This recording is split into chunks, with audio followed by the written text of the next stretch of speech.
ஃபர்தரா நாங்க அப்ப அம்மா நான் என்னை கூப்பிட்டு சொல்லிருக்கணும். அவங்க சரி இல்ல அப்பா வந்து என்கிட்ட கேட்டுக்கணும் இல்லைங்க சார். நான் என்னங்கிறேன்னா அப்பா வந்து என்ன கேட்கணும், சரிப்பா நீ போட வேண்டாம் கையெழுத்து, நான் போடுறேன் அப்படின்னு எங்கிட்ட ஒரு வார்த்தை இன்ஃபார்ம் பண்ணிருக்கலாம்ல. என்கிட்ட சொல்லவே இல்லை. உள்ள போய் எங்கிட்ட சம்மதமே இல்லாம கையெழுத்து போட்டிருக்காங்க. என்கிட்ட ஒரு வார்த்தை கூட கேட்கலையே. அவரு ஒரு அப்பா தானே. இருங்க சார், உங்களுக்கு தொடர்ந்து மது பழக்கம் இருந்துச்சு, அந்த காரணமா தான் குழந்தை இழந்தோம், அதனால இவங்கள்ட்ட சொல்லல அப்படின்ற மாதிரி ஒரு இது சொல்றாங்க. அவங்க அப்ப தப்பிக்க இருக்க வேண்டிய, அவங்க இதுல இருந்து தப்பிக்க இருக்க வேண்டிய, அவங்க என்ன வேணாலும் சொல்லலாம் சார். என்ன வேணாலும் சொல்லலாம். நான் கேக்குற ஒரு விஷயம்னா அவங்க அப்பா சொல்றாரு தொடர்ந்து மது பழக்கம் இருக்குன்னு சொல்றாரு. ஏன் கண்டிக்காம இருக்காரு? ஃபர்ஸ்ட் டைம் ஏன் அவங்க அப்பா கண்டிக்காம இருக்காரு? நீங்க வந்து மது போதையில இருந்து தான் வந்து அதையும் சொல்றாங்க. சரிங்க சார். நான் என்னங்கறேன், இப்ப அவங்க தப்பிக்க இருக்க வேண்டிய என்ன வேணாலும் சொல்லலாம். நாங்க இப்ப காலையில நாங்க வெளிய விட்டதுக்கு அப்புறம் தான் சொல்ற மாதிரி அவங்க அப்பா தொடர்ந்து மது பழக்கம் இருக்கு. அப்ப ஃபர்ஸ்ட் டைம் ஏன் அவங்க அப்பா கண்டிக்காம இருக்காரு? இல்லைங்க சார், இப்ப நாங்க இதை வந்து நாங்க கேட்டதுக்கு அம்மாக்கே தெரியாம குழந்தைய எடுத்துட்டு போயிட்டாங்க, அம்மாக்கே தெரியாம எரிச்சிட்டாங்க. நாங்க இதை கேட்டதுக்கு அப்புறம் எதுக்கு இது தேவையில்லாம இப்ப இது வருது அப்படி எங்க மேல பழி தானே போடுறாங்க. இப்போ அதைதான் நான் கேக்குறது. இப்போ பாட்டில் வீட்டுக்குள்ள இருக்குதுன்னா ஆம்பளை அவங்க தான் வீட்டுக்குள்ள இருக்கிறான், ஏன் அவன் குடிக்க மாட்டானா நான் கேக்குறது. அவன் குடிப்பானா குடிக்க மாட்டானா? நான் ஒரு பொம்பளை மட்டும் வீட்டுக்குள்ள இருக்கிற ஆளுங்க, அவங்க வீட்டுக்குள்ள மட்டும் பாட்டில் இருந்தா சரி பொம்பளைங்க சேர்ந்து குடிக்கிறாங்கன்னு சொல்லலாம். ஆம்பளைங்க தான் வீட்டுக்குள்ள இருக்கிறான், ஏன் அவன் குடிக்க மாட்டானா நான் கேக்குறதுங்க சார். சொல்லுங்க நீங்க. இப்ப நாங்க இதை கேட்டதுக்கு அப்புறம் ஏன் அவங்க இதை வெளியே விடுறாங்க? எதுக்கு அப்ப மேல பழிதான் போடுறாங்க? எதுக்கு இந்த பழி போடணும்? நானே இழந்துட்டு போடுங்க இப்ப உள்ளதான் போயிடுச்சுன்னு பார்த்தா பையனையும் புடுங்கிட்டு போயிட்டாங்க. எதுக்கு புடுங்கிட்டு போனவன் சொல்லுங்க. அதைத்தான் நான் கேட்கிறேன். கையெழுத்து நான் போட மாட்டேன்னு சம்மதிக்கலைங்க சார். எனக்கு வந்து என் குழந்தை வந்து பாடி நான் வாங்கணும்னா அவன் பண்ணுனவன் சாகணும். செத்ததுக்கு அப்புறம் தான் என் குழந்தையோட பாடியை நான் கையெழுத்து போட்டு அதை வாங்கிட்டு போய் நான் அடக்கம் பண்ணுவேன் அப்படின்னு. எரிக்கணுங்கிறத நான் சொல்லவே இல்லை. அந்த பிஞ்சு குழந்தை எப்படி எரிக்கலாம்? நான் இப்ப கேக்குறது அத்தனை பேர் எனக்கு சப்போர்ட் பண்ணாங்க சார். காரணம் எனக்கு என்னன்னு தெரியும் சார். அதுதான் இப்ப நான் கேக்குறேன். அந்த இதுதான் எனக்கு தெரியணும். எதுக்கு அம்மா வந்துட்டு இருக்காங்கன்னு தெரியும். அம்மா வரக்குள்ள எதுக்கு வந்து போய் எரிக்கணும், எல்லாம் அடக்கம் பண்ணணும், எல்லாம் மாலையை போடணும்? அதைதான் நான் கேக்குறது. நைட்டு நாங்க போறோம், எரிச்சடத்த சொல்ல மாட்டேன்ட்டாங்க. காலையில நானா போய் தொலைவி கண்டுபிடிச்சு அழுதுட்டு நான் வரேன் காலையில. ஆமாங்க சார். சார் 3 நாளா கையை புடிச்சுட்டு தான் சார் எல்லாம் நின்னு 3 நாளா இருந்தாங்க சார். சார் நான் சொல்றேன், வந்த உடனே அவங்க தனியா பேசி அவரை கொண்டு போயிட்டாங்க சார். கொண்டு போய் என்ன 3 நாள் எங்க கூட தாங்க சார் இருந்தாரு. 3 நாள் 2 நாள் தான். நீங்க 3 நாள் இருக்கீங்க. அப்ப நாங்க போராட்டம் நைட்ல இருந்தாங்க சார். இருங்க சார், போராட்டம் நாங்க என்னைக்கு பண்ணோம் சூழல்ல கணக்கு போடுங்க. எவ்வளவு ஆச்சுமா? 48 ஹவர்ஸ் மேல தான் ஆகுது. அது சூழல்ல நாங்க என்னைக்கு போராட்டம் பண்ணோம்? அப்ப ஃபர்ஸ்ட் பிளான் பண்ணிட்டீங்களா? நீங்க ஃபர்ஸ்ட் பிளான் பண்ணிட்டா நீங்க? சரிங்க. அந்த சூழல்ல போராட்டம் நடக்கும்போது நீங்க எல்லாரும் அங்க இருந்திருப்பீங்க. இருக்கிறப்ப எங்க வீட்டுக்காரர் எங்க இருந்தாரு? எங்க பக்கத்துல தான் உட்கார்ந்துருந்தார். அப்பா பக்கத்துல இருந்தவரு நேத்து நீங்களும் ஹாஸ்பிட்டல் இருந்தேன்னு சொன்னீங்க, என் பக்கத்துல இருந்தாரா?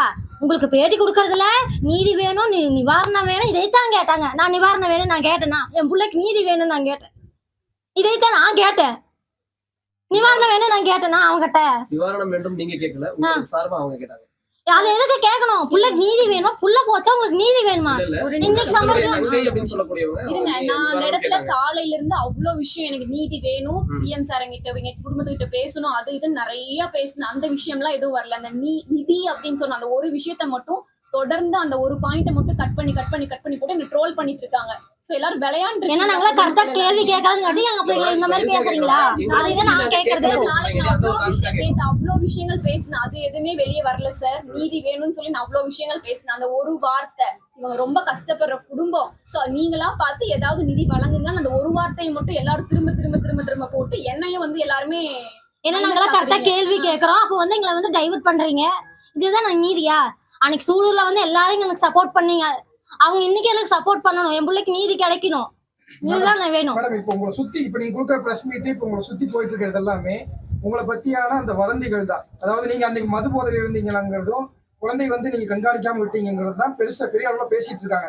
இதுக்கு உங்களோட விளக்கத்தை என்னங்கிறத சரியா கொடுங்க. இன்னைக்கு அந்த பொம்பளை அங்க பக்கத்துல இருக்கிறவங்க எல்லாம் இப்ப பேசுறாங்க அப்படிங்கும் போது இத்தனை நாள் பேசாம குழந்தைய நான் வந்து கண்ணுல பாக்கல, குழந்தை கண்ணுல காட்டாம எரிச்சுட்டாங்கன்னு நான் சொல்லும் போது என் மேல இப்படி அவதூறு பரப்புறாங்க. எனக்கும் சப்போர்ட்டுக்கு ஆள் இருக்காங்க. அவங்க கண்டிப்பா எனக்கு இதுக்கு நீதி கிடைக்கும். சரிங்களா? இப்ப நான் இந்த கேள்வி கேட்டதுக்கு அப்புறம் இவங்க இந்த அவதூறு வருதுன்னா அது உண்மையா பொய்யா இருக்குமான்னு உங்களுக்கு தெரியுமா தெரியாதா? ஒரு ஆம்பளை வீட்டுக்கு இருக்கா, அவன் குடிப்பான், அவன் பாட்டில் வாங்கி வைக்க மாட்டானா? நீங்க அதை போட்டோ எடுக்க மாட்டீங்களா? நான் கேக்குறது முற்றிலுமா மறுக்கிறீங்களா? கண்டிப்பா நான் மறுப்பேங்க சார். ஏன்னு கேட்டா இப்ப நான் கேட்டதுக்கு அப்புறம் தான் இந்த வார்த்தை வருது. இதுக்கு எனக்கு கண்டிப்பா நீதி கிடைக்கும். எனக்கு சப்போர்ட் பண்றதுக்கு ஆளுங்க இருக்காங்க. கண்டிப்பா எனக்கு நீதி கிடைக்கும். அவங்க எல்லாம் வருவாங்க, எனக்கு இதுக்கு வேண்டி வருவாங்க. அம்மா வந்து புள்ளைய பார்க்காம எப்படி கொண்டு போலாம், எப்படி புள்ளைய எரிக்கலாம், அது பிஞ்சு குழந்தை. நீங்க இப்ப சொன்ன மாதிரி ஏற்கனவே என்னுடைய கணவர் வந்து வீட்டுல மது வாங்கி வச்சிருந்தாரு, ஒரு ஜூஸ்ல கலந்து வச்சிருந்தாரு, ஒரே ஒரு முடக்கு குடிச்சேன்னு சொன்னீங்க இல்லையா? அது இருங்க, ஒரு நிமிஷம், ஒரு முடக்கு குடிச்சா எத்தனை மணிக்கு நீங்க குடிச்சீங்க அந்த ஒரு முடக்கு? கரெக்டா ஒரு 4 மணி இருக்குங்க சார். 4 மணி இருக்குங்க சார். 4 மணிக்கு அந்த ஒரு முடக்கு குடிச்சா சார் இருங்க, ஒரு வாயில நம்ம ஊத்துறோம் அப்படின்னா 6 மணி நேரம் அந்த போதை இருங்க சார், ஒரு வாயில ஊத்துறப்ப அந்த ஒரு வாயில எவ்வளவு இருக்கும்?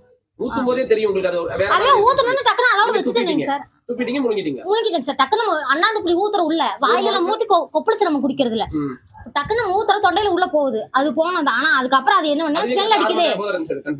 கொஞ்ச நேரம் இருந்துங்க சார், எப்படா ஒரு 2 மணி நேரம் 3 மணி நேரத்துக்கு இருந்துங்க சார். அது எனக்கு ஏன்னா இது வந்து நீங்க தொடர்ந்து கரெக்டா எனக்கு ஒரு 5:30 மணிக்கு பாப்பா போனாங்க சார். 5:30 மணிக்கு போயிருக்கிறா. எங்க வீட்டுக்காரர் வந்தது 7 மணிக்கு வந்தாரு வேலையை விட்டு. 7 மணிக்கு தான் வந்து அவரு எனக்கு வந்து எழுப்பி அதுக்கப்புறம் நாங்க போய் கம்ப்ளைண்ட் பண்ணுவோம். இவங்க எல்லாம் அங்க தொலாவிட்டு அதுக்கப்புறம் ஸ்டேஷனுக்கு ஃபோன் பண்ணி 8 மணிக்கு நாங்க கம்ப்ளைண்ட் பண்ணோங்க சார். நீங்க அதுக்கு அடுத்த நாள் போதை எழுதிங்க இல்லையா? அடுத்த நாள் இல்லைங்க சார். அடுத்த நாள் எல்லாம் நான் தான் சார் காமிச்சேன். பேசுறதுக்கு ஒரு அளவு இருக்கு சார், பேசுறதுக்கு அளவு இருக்கு. நாங்க போராடிட்டு இருக்கோம். தேவையில்லாம இந்த மாதிரி பதில்கள் எல்லாமே முரணாவே இருக்குது. சரிங்களா? 3 மணி நேரம் போதை இருக்குங்கிறீங்க, 5:30 மணிக்கு நான் இது பண்ணுங்கிறீங்க, 7 மணிக்கு வந்து எங்க வீட்டுக்காரர் வந்தாரு, என்னை எழுப்பி போய் போலீஸ் ஸ்டேஷன்ல கூட்டு போனாருங்க.